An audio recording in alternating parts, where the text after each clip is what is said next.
Pamilyar ka ba sa Balati Drive? Ako kasi, pamilyar na pamilyar. Bago natin ipagpatuloy ang kwento, mag-like at subscribe. Noong 2016, nagsimula akong mag-drive ng taxi sa Maynila. Gabi yung shift ko kasi mas konti ang biyahe at mas mabilis ang kita. Madalas akong dumadaan sa Balati Drive. Shortcut kasi yun papuntang Cubao. Alam ko na yung mga kwento tungkol sa lugar na yun.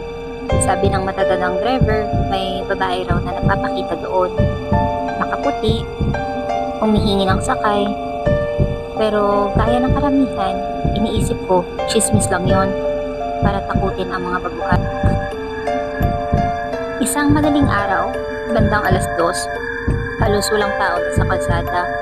At habang binabaybay ko ang kataan ng Balati Drive, bigla kong napansin sa gilid ng kalsada ang isang babaeng nakatayo. Sa isip ko nga, tsamba.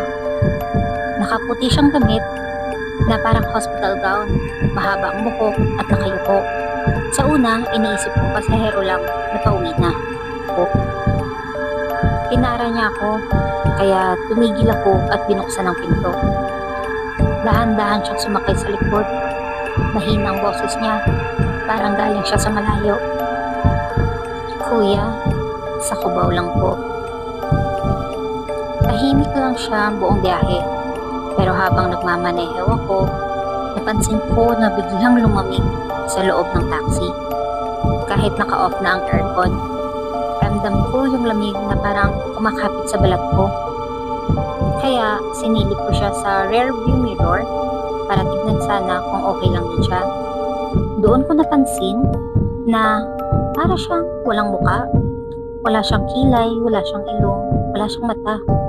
Nakayuko kasi siya, kaya napatigil ako saglit. Munti ko pang mabangga yung poste. Paglingon ko sa mismong upuan, wala na siya. Pero naiwan ang basang marka ng paa sa sahig ng taxi. Parang may galing sa ulan kahit tuyo naman ang kalsada. Nang makarating ako sa Cubao, tumigil ako saglit para huminga at pakalmahin ang sarili ko. Kinabukasan, kinuwento ko sa mga kapwa ko driver yung nangyari sa akin. Ang sabi nila, hindi daw ako nag-iisa. Marami na raw sa amin ang naisakay ang babaeng yon.